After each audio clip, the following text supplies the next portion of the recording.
Salam kekasih Tuhan, bertemu kembali pada pembacaan firman. Tetap semangat dan bersuka cita, semoga Bapak Ibu sehat selalu dalam lindungan Tuhan. Sebelum membaca firman, kita berdoa terlebih dahulu.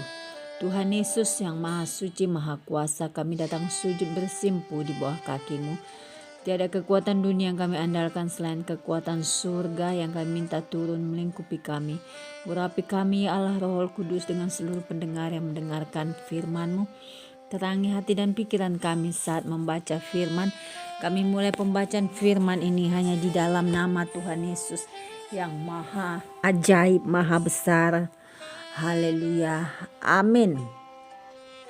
1 Tawarik 12, pengikut-pengikut Daud di Ziklag.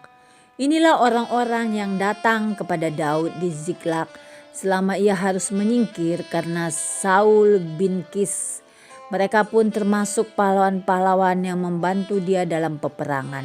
Mereka bersenjatakan panah dan sanggup melontarkan batu dan menembakkan anak-anak panah dari busur dengan tangan kanan atau tangan kiri. Mereka itu dari saudara-saudara sesuku Saul, dari orang Benyamin, Abiezer kepala dan Yoas anak-anak Sema'a, orang Gibea, Yeziel dan Pelet anak-anak Asmawet, Berakha dan Yehu orang Anatot, Yismaya orang Gibeon, seorang pahlawan di antara ke-30 orang itu yang mengepalai 30 orang. Yeremia, Yehaziel, Yohanan, dan Yozabat orang Gidera. Eluzai, Yerimot, Bealia, Semaria, dan Sefaka, orang Harufi, Elkana, Yisya, Azareel, Yoezer, dan Yasobam, orang-orang Korah. Yoela, sebaja anak-anak Yeroham dari Gedor. Juga dari orang Gad ada yang memisahkan diri dan pergi kepada Daud ke kubu di padang gurun, yakni pahlawan-pahlawan yang gagah perkasa, orang-orang yang sanggup berperang, yang pandai menggunakan perisai dan tombak, dan rupa mereka seperti singa dan cepatnya seperti kijang di atas pegunungan.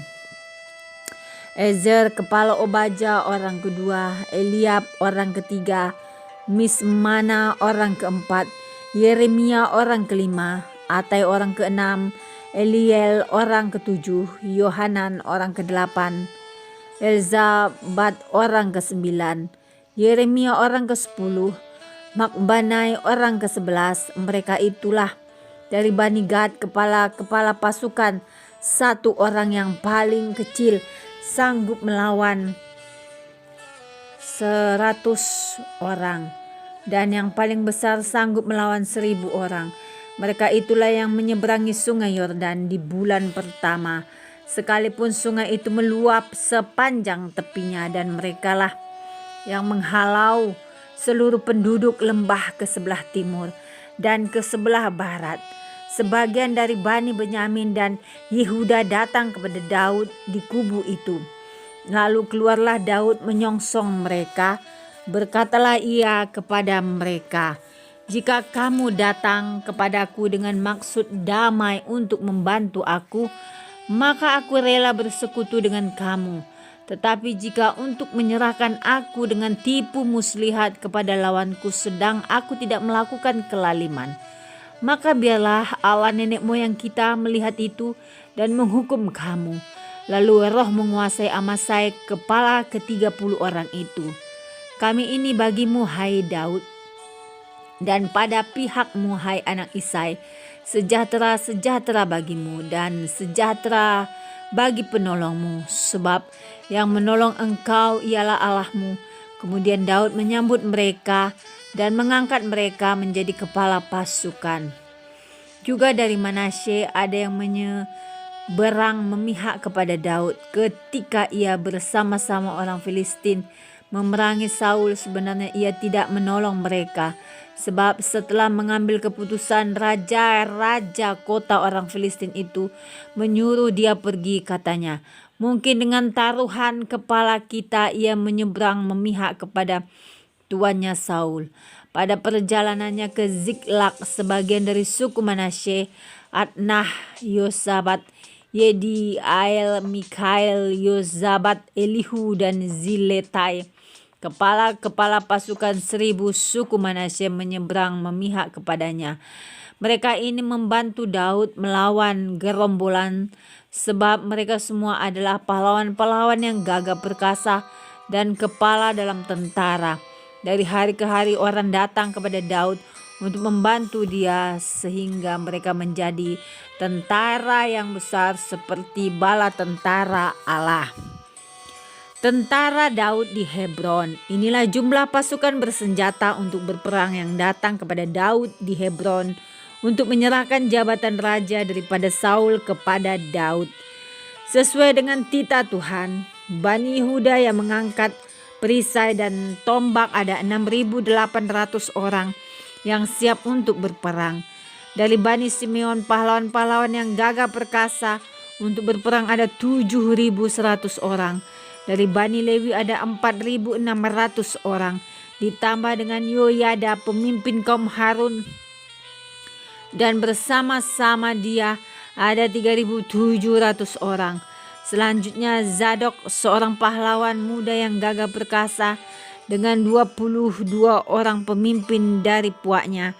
Dari Bani Benyamin, saudara-saudara sesuku Saul, ada 3.000 orang. Sampai pada waktu itu kebanyakan dari mereka masih tetap patuh kepada keluarga Saul. Dari Bani Efraim 20.800 orang pahlawan yang gagah perkasa, orang-orang yang kenamaan di antara puak-puak mereka. Dari suku Manasye, suku yang setengah itu, ada 18.000 orang yang ditunjuk dengan disebut namanya untuk pergi mengangkat Daud menjadi raja. Dari Bani Isahar, orang-orang yang mempunyai pengertian tentang saat-saat yang baik, sehingga mereka mengetahui apa yang harus diperbuat orang Israel, 200 orang kepala dengan segala saudara sesukunya yang di bawah perintah mereka. Dari Zebulon, orang-orang yang sanggup berperang, yang pandai berperang dengan berbagai-bagai senjata, 50.000 orang yang siap memberi bantuan dengan tidak bercabang hati. Dari Naftali 1.000 orang pemimpin, dan bersama-sama mereka 37.000 orang yang membawa perisai dan tombak. Dari orang-orang yang siap untuk berperang 28.600 orang. Dari Asher, orang-orang yang sanggup dan pandai untuk berperang 40.000 orang. Dari seberang sungai Yordan, yakni dari orang Ruben, orang Gad, dan setengah suku Manasye yang lain, orang-orang yang membawa berbagai-bagai senjata perang 120.000 orang. Sekaliannya itu prajurit-prajurit, orang-orang dalam barisan tempur datang ke Hebron dengan tulus hati untuk mengangkat Daud menjadi raja atas seluruh Israel. Memang juga seluruh orang Israel yang lain dengan bulat hati hendak mengangkat Daud menjadi raja. Mereka tinggal di sana bersama-sama Daud 3 hari lamanya, makan dan minum, sebab saudara-saudara mereka menyajikan makanan bagi mereka. Juga orang-orang yang tinggal dekat mereka, bahkan dari Isahar, Zebulon, dan Naftali, membawa makanan dengan memakai keledai, unta, bagal, dan lembu, yakni bahan makanan tepung, kue ara, dan kue kismis, anggur, dan minyak, lembu sapi, dan kambing domba dalam jumlah besar, sebab ada sukacita di Israel. Amin. Terima kasih Tuhan Yesus yang maha baik, maha besar. Kami sudah memperdengarkan dan mendengarkan firman hari ini. Berkati para pendengar channel YouTube ini, berikan kesehatan, rezeki, kekuatan iman yang baru dalam menjalani kehidupan hari ini. Kuasa darah Yesus membungkus kami untuk terus maju, membaca, merenungkan, serta melakukan firman-Mu. Terpujilah Engkau Tuhan, Allah yang kami puja, kami sanjung, kami cinta, hanya Yesus. Hanya di dalam nama Yesus ada terobosan-terobosan jalan keluar.